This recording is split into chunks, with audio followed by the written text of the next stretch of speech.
Assalamualaikum warahmatullahi wabarakatuh. Halo guys, Perkenalkan kami dari kelompok 2. Nama saya Naning Sinta Putri. Nama saya Siska Nur Latifah. Nama saya Siva Sri Rahayu. Nama saya Sri Wahyuni. Nama saya Iksan. Nama saya Rizky. Di sini kami akan mempresentasikan, mengevaluasi, dan membuat laporan evaluasi pengelolaan administrasi kepegawaian. Selamat menonton! Evaluasi pengelolaan administrasi kepegawaian adalah kegiatan penilaian terhadap informasi pengumpulan informasi yang berhubungan dengan sistem kepegawaian, di mana hal ini dilakukan dengan pengumpulan informasi yang berhubungan dengan kelengkapan atau perlengkapan dari administrasi umum yang berhubungan dengan seorang personal. Ada beberapa tujuan evaluasi pengelolaan administrasi kepegawaian. Yang pertama, untuk mengetahui pencapaian hasil kerja dari seorang pegawai.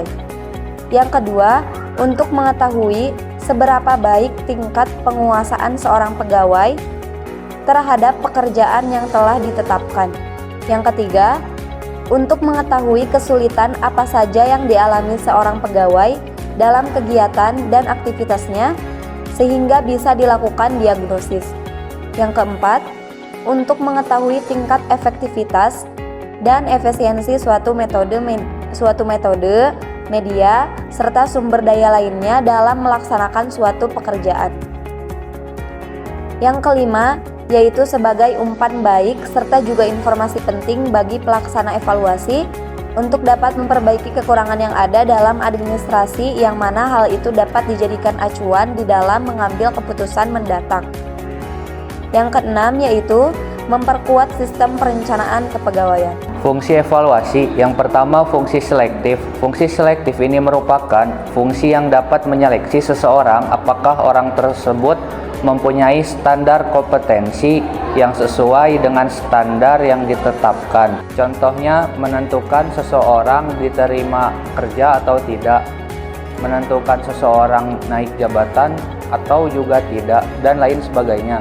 Yang kedua, fungsi diagnosa. Fungsi diagnosa ini bertujuan untuk dapat mengetahui kelebihan dan kelemahan seseorang dalam bidang kompetensi tertentu. Contohnya seperti untuk mengetahui kelebihan serta kekurangan seseorang pegawai dalam pekerjaan di kantor. Metode evaluasi, ada berbagai cara yang dapat dilakukan dalam melaksanakan evaluasi pengelolaan administrasi kepegawaian, yaitu sebagai berikut. Yang pertama, metode survei, yang kedua wawancara, yang ketiga kuesioner, yang keempat observasi, dan yang kelima rekam data. Ruang lingkup evaluasi pengelolaan administrasi kepegawaian. Yang pertama, pengadaan pegawai. Yang kedua, perencanaan dan pengorganisasian pegawai. Yang ketiga, pengembangan pegawai. Yang keempat, pengarahan dan pengendalian. Yang kelima, jaminan kesejahteraan pegawai. Proses pelaksanaan evaluasi. Yang pertama, perencanaan menetapkan tujuan evaluasi, mengidentifikasi indikator kinerja, memiliki metode evaluasi, dan menetapkan jadwal. Yang kedua, pengumpulan data, mengumpulkan informasi relevan untuk menilai kinerja atau efektivitas suatu program, kebijakan, atau proyek. Yang ketiga, analisis data, menganalisis data yang dikumpulkan untuk mengevaluasi pencapaian, tujuan, dan menentukan keberhasilan atau kegagalan. Yang keempat, interpretasi hasil, membuat kesimpulan berdasarkan analisis data dan menafsirkan hasil evaluasi untuk mengidentifikasi kekuatan, kelemahan, dan area perbaikan.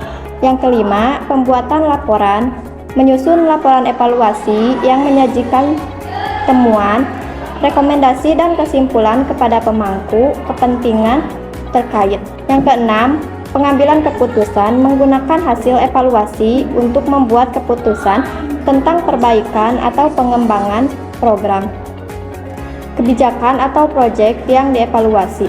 Yang ketujuh, tindak lanjut, mengimplementasikan rekomendasi yang dihasilkan dari evaluasi dan melakukan pemantauan untuk memastikan bahwa perubahan atau perbaikan telah dilaksanakan dengan efektif.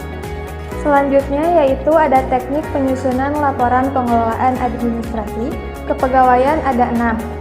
Yang pertama, ringkasan eksekutif, kedua, deskripsi metodologi, ketiga, analisis temuan, keempat, rekomendasi perbaikan, kelima, rencana tindak lanjut, dan yang terakhir yaitu lampiran.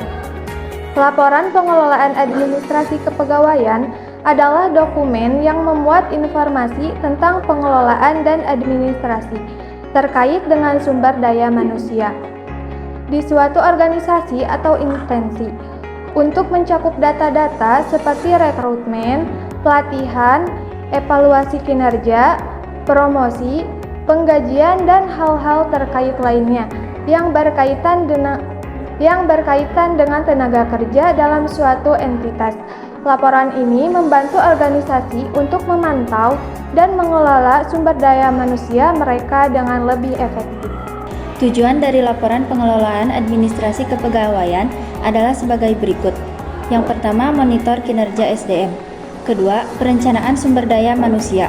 Ketiga, evaluasi kebijakan dan prosedur.